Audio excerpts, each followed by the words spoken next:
Eu Olha aí, a estou gente por já vai aqui. fazer. Olha aí, eu já estou escutando aqui o deputado, só não estou vendo. Capelli, você participa comigo então, né? Acredito que você tem Participe. interesse aí de conversar com o Ottoni, já tem perguntas para serem feitas, Tem interesse. né?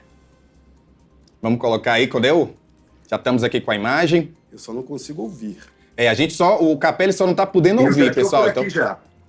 deputado, tá aqui, você tá vendo todo mundo. A gente vai conseguir fazer aqui um Sim. link para você, né, para o Capelli também escutar. Mas, né, inicialmente, pra gente começar aqui a conversa, só queria saber, então, como a gente falou, o senhor é o favorito para vencer aí essa eleição hoje na bancada evangélica. Eu queria saber quais são as expectativas, né, e o que é que o senhor espera de 2025 para a bancada evangélica.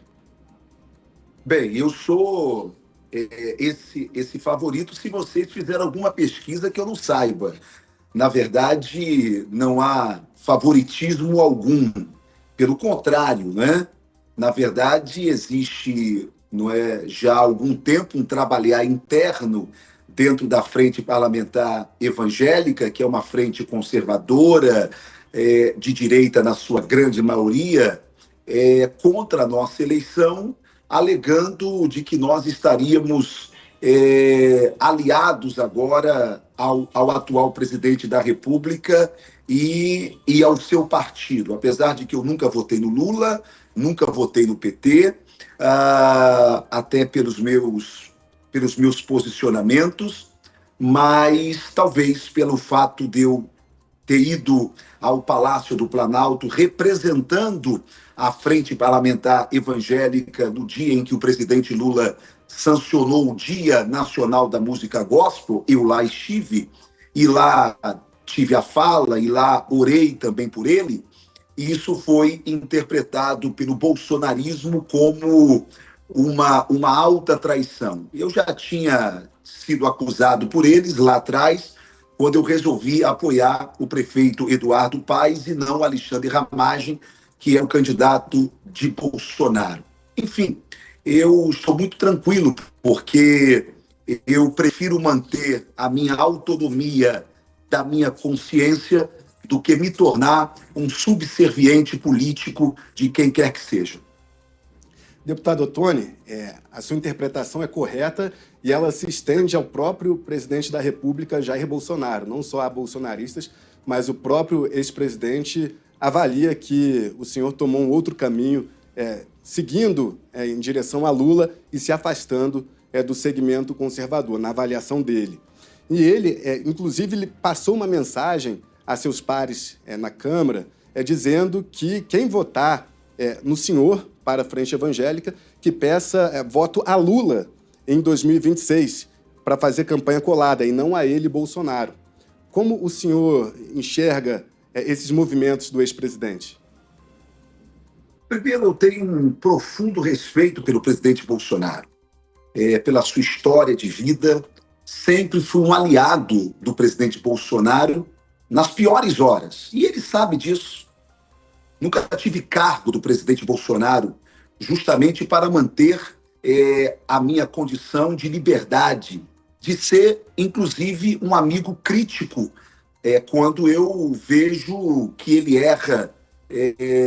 Então, eu sempre mantenho as minhas críticas. Eu sempre fui assim. Mas entendo que, nesse momento, o presidente Bolsonaro tenha algum posicionamento. Talvez ele não visite as minhas redes sociais. Se ele visitar as minhas redes sociais, ele vai perceber que eu sofro de dupla personalidade. Lá, ele vai defendendo-o e também criticando o atual governo. Portanto, eu não sofro de nenhum tipo de problema psicológico, psiquiátrico ou de dupla personalidade. Agora, desejo ao presidente Bolsonaro toda boa sorte. Só quero avisar a ele e a quem quer que seja de que a Frente Parlamentar Evangélica não é um puxadinho dele e não é um puxadinho dos interesses do bolsonarismo. A Frente Parlamentar Evangélica, ela não pode ser subserviente ao atual governo e não pode estar aqui atendendo aos interesses do bolsonarismo. Para manter os princípios e os valores cristãos pelo qual ela existe e no qual ela continuará defendendo. Só queria avisar ao presidente Bolsonaro, com muito respeito, que eu não coloquei o meu caráter no balcão de negócios. Eu vou repetir. Presidente Bolsonaro, eu não coloquei o meu caráter no balcão de negócios.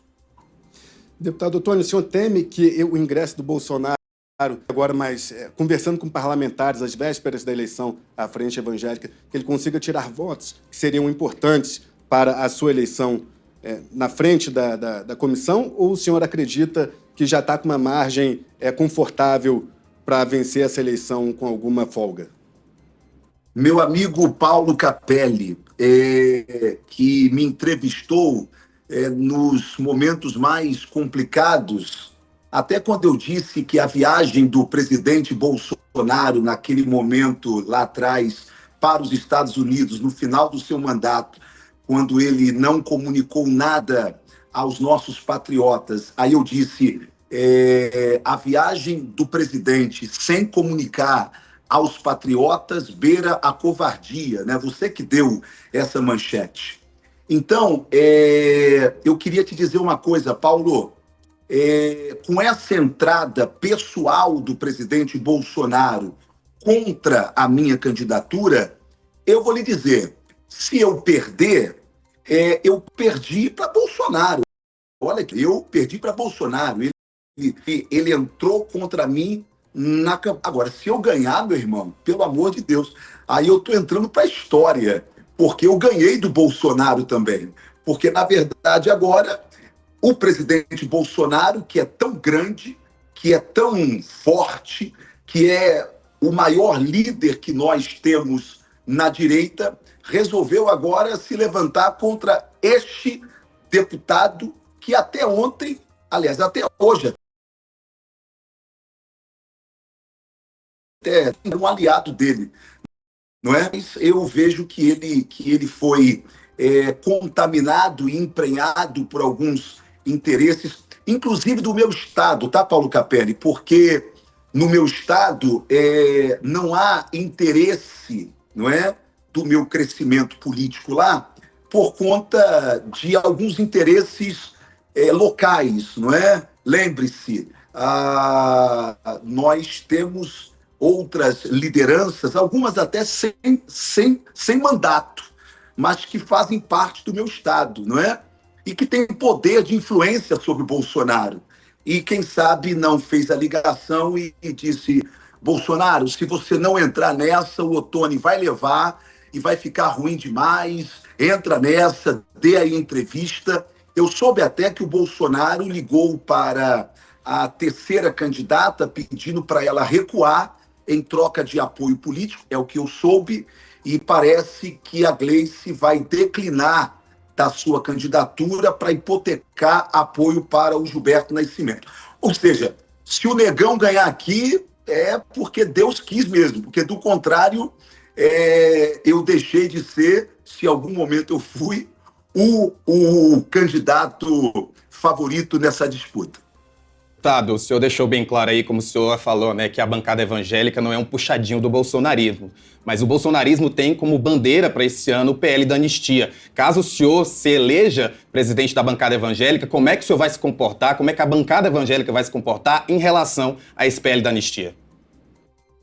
Bem, eu já me posicionei claramente contra o PL da anistia.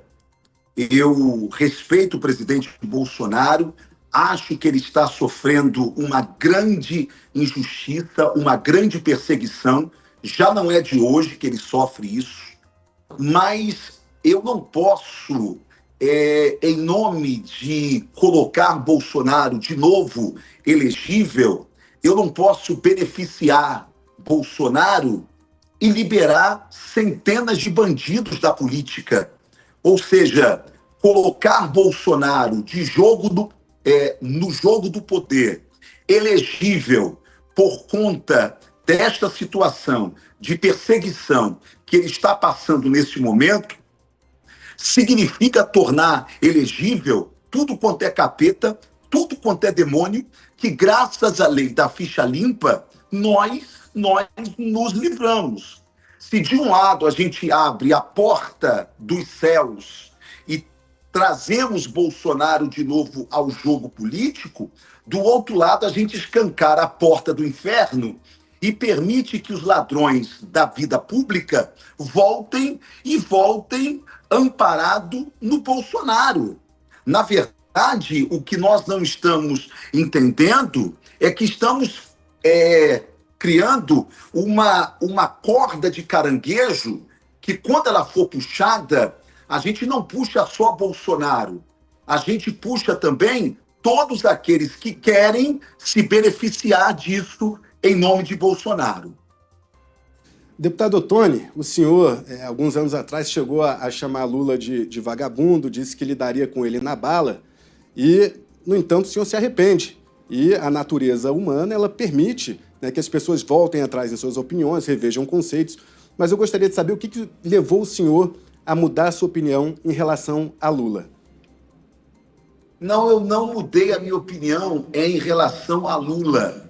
Eu mudei o meu pensamento em relação à forma da minha abordagem. Por exemplo, ou seja, quando o senhor disse que lidaria com o Lula seguinte, na bala, o senhor se arrepende. Não. Então, é exatamente sobre isso. Eu poderia ter feito as mesmas críticas sem usar esse tipo de argumento. Por quê? Porque quando eu me vejo hoje falando isto a Lula, eu me vejo parecido mais com Bolsonaro do que com Jesus. Tá certo? E eu sou um pastor, eu sou um ministro de Deus, nem arma eu tenho, nem bala eu tenho, não é? Então, aquela minha fala representava um Ottoni raivoso e que não media as palavras e que era a cara do bolsonarismo, não é? Então, simplesmente, Capelli, eu resolvi parecer mais com Jesus do que com Bolsonaro, é só isso. Obrigado pelas respostas, deputado. Obrigado pela entrevista, deputado. Boa sorte aí na eleição. Queridos, um abraço. Capelli, você foi pego de surpresa. Muito obrigado, então, por participar aqui com a gente e ajudar aqui na entrevista. Eu que agradeço, Rafa. Sempre muito bacana e uma honra.